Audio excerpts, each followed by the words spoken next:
Hey everyone, just a quick reminder that this is the last day of the drop if you're watching this video today. Whether it's in 12 hours or in 1 hour, it ends very soon of my merch drop that I released for only 72 hours, so it's the last day. I wanted to give you guys a quick reminder. Along with that, if you guys don't know, I'm doing a Vegas giveaway where I'm going to be flying 5 people out and a +1 to Vegas for a weekend for the WSOP. Everything is going to be comped, the travel, the stay, and a 1-3 buy-in that you'll be playing with me as well. So I'm looking forward to meeting everyone there. I'll be announcing the giveaway winners by the end of this week or next week. So if you want to check everything out, it's on rampagepokerstore.com. You only have a very limited time if you're watching this video today on the drop. But appreciate all the support. Thank you everyone who has purchased something, and I can't wait to fly you guys out. I can't wait for you to receive the products and jewelry because there's been a lot of time spent into making these pieces as high quality as possible. So check it out at rampagepokerstore.com, and the drop ends pretty soon. Let's get to the video. Yo, what's going on guys? It's your boy Ethan. Hope you're having a great day. We're back at the Win still. This is a lot of poker going on at the Win today, and I just busted from that 10K from the last video. I'm gonna hop into the cash game streets. It's 25.50 uncapped. Haven't played a public cash game in a while since, you know, when I punted in Paris. So we're gonna take a shot today right after playing a tournament. When at the Win, you just play a lot of poker, and we're gonna switch gears from trying to grind my small stack to playing deep stack cash. So I might be very rusty, and this might not go well, but I'm gonna try, hoping to run good, and wish me luck, because cash is where I started from. You guys have seen a lot of tournament videos. Hit that like button for cash, let me know in the comments below, and I'm gonna buy in for however much I've got, and let's just try and run it up. Let's get hopping into this 25.50 100 Win cash game. Public cash game I buy in for $41,000 total, and let's get into the hands where I pick up King 10 offsuit on the button. Action folds to me here on this table so far, and I raise it up to $250. I get the $100 straddler to make the call, and we're going heads up to a flop of King 9 6, 2 clubs and a heart. My opponent checks it over to me here, and with top pair, easy spot to bet for value. Definitely a board I'm going to be betting a lot on anyways, so I size to $300, and for $300, my opponent makes the call. So we're going to a turn which is the 9 of hearts. Not loving it. 2 flushes on the board. Board is paired. All the things that you don't want to see with a king out there. So when my opponent checks it over to me here, my opponent can likely have a 9. I check this one back, and we're going to a river which is the 3 of hearts. The backdoor flush draw does complete, and my opponent now leads for 1,000.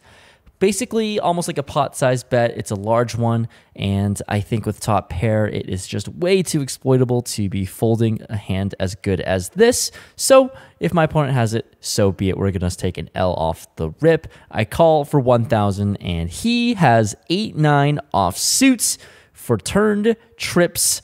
Got to love that. Getting a little frustrated because I've been losing a lot playing cash games. Not the best start so far in hand number 1, but the very next deal, next shuffle, the dealer gives me ace-10 of spades in the cutoff. This time there's a hijack open to $300, and with a hand as pretty as this, we're a little short-handed as well. I'm going to 3-bet to 1,000 here, trying to isolate, maybe play a pot in position against this player, and my hijack player does make the call. So we've got an opponent, and the flop comes ace-6 for rainbow.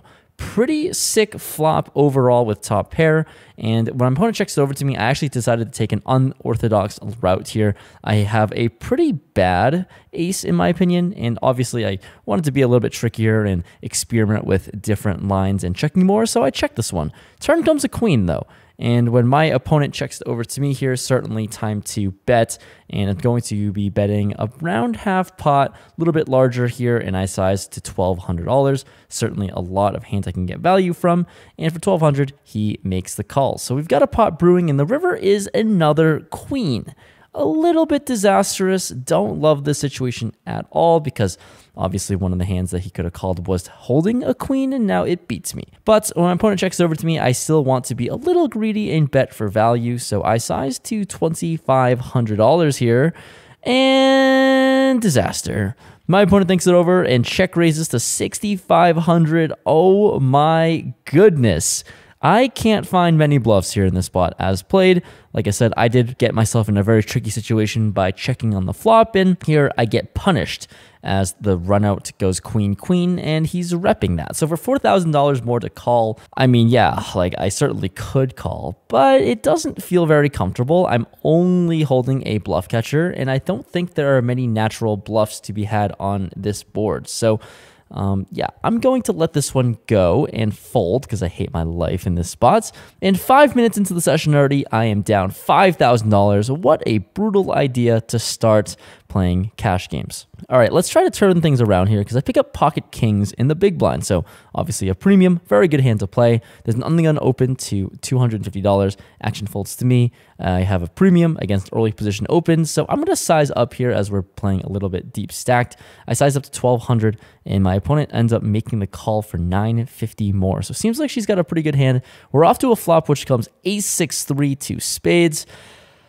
Just when I thought kings was going to bail me out, I see an ace-high flop. These ace maggots never fail, but as I am first to act here, I have to bet on this board, and I'm going to go small here to $600.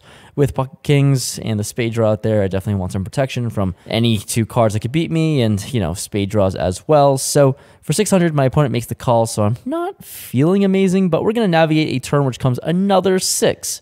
Middle card pairing shouldn't change a whole lot. Can't expect my opponent to have many 6s as played.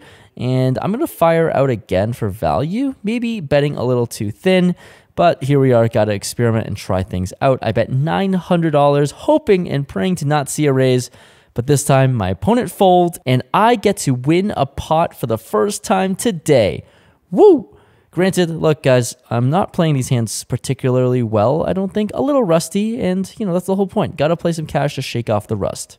From rusty to spicy, we're going to spice things up in this hand. We're playing 5-handed. I'm on the big blind with queen 9 of clubs. The button raises it up to $250. I have a hand that I don't want to fold and I don't want to call. That means one option, which is a raise. I raised up to $1,100 here, and my opponent makes the call, so we're going to a flop of 8-8-7 rainbow. All things considered, not a bad flop, mainly because I have a 9, blocks combinations of trips and stuff. Anyways, I'm going to start off with a bet of 1,200, expecting for me to have the advantage here with all overpairs and such. My opponent makes the call. Turn comes the king of diamonds. It brings in a backdoor flush draw, and now I'm conflicted on what I want to do. As played here with just queen high, obviously I have nothing. Continuing bluffing could certainly work. But also, I feel like I could check this card a lot of the time. When I 3-bet here, I have a lot of pocket pairs, and those pocket pairs will absolutely hate a king on the board. So I start off with a check, and my opponent checks it back. So it seems like he doesn't have a whole lot, and we're ready to fire away. River is the 6 of diamonds here, and my opponent has about $7,000 in his stack. I have no diamond in a dream, but here we are.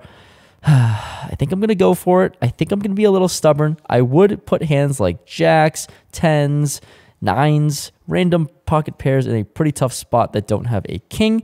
So let's try.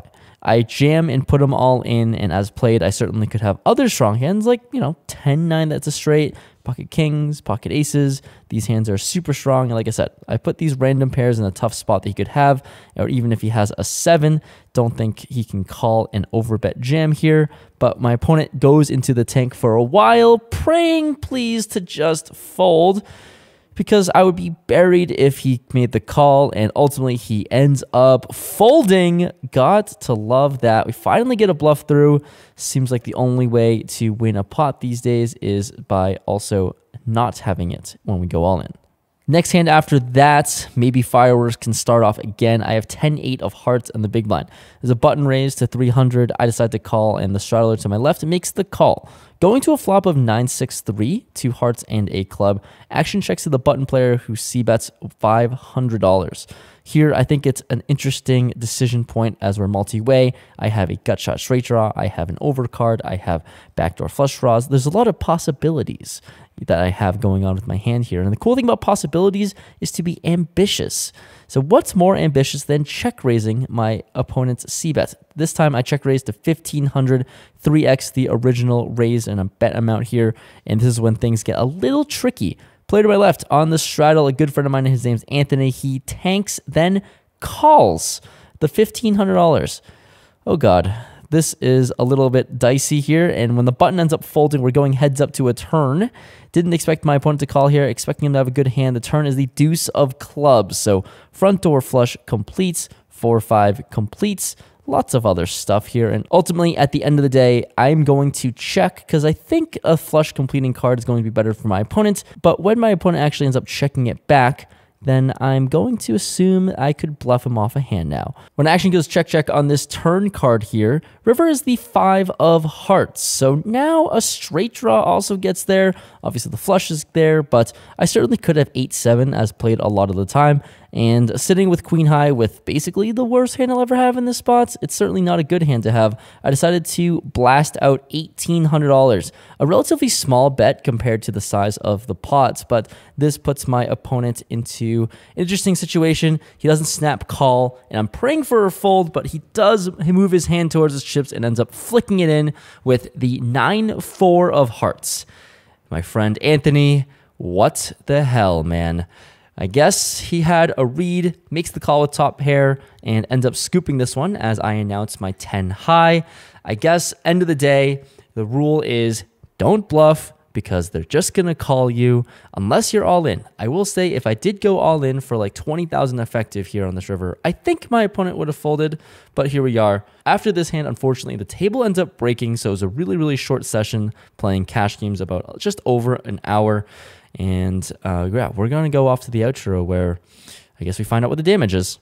All right, that was an unexpected end, abrupt end to the session. I literally only played poker for like an hour, maybe, unfortunately. The game was bigger than I thought it would be, which is fine. 25, 50, 100. We were playing short-handed the whole time. We were playing on the must-move game.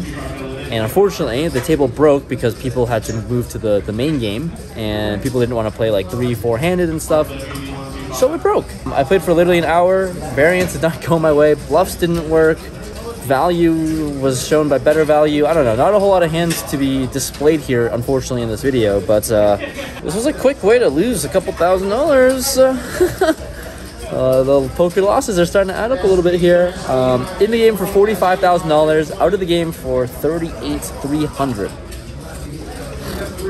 That was a quick one. Quick hour here. I will say this is maybe a little bit of a warm-up into the cash game streets because I think I'm going to Hustler sometime soon. So I'm going to play Hustler again maybe next week. So whenever you guys see a video in a week or two, I'll be back playing deep stakes cash. So I happily lose 7,000 here to win maybe 100,000 at Hustler. We'll see. Wish me luck there. But thanks for watching this one. For the people who like watching these cash game videos, let me know in the comments below. I'll try to find these games more often whenever I can, but it's hard to find bigger games. Anyways, I'm done rambling. Thanks for watching, and I'll see you next time. Peace.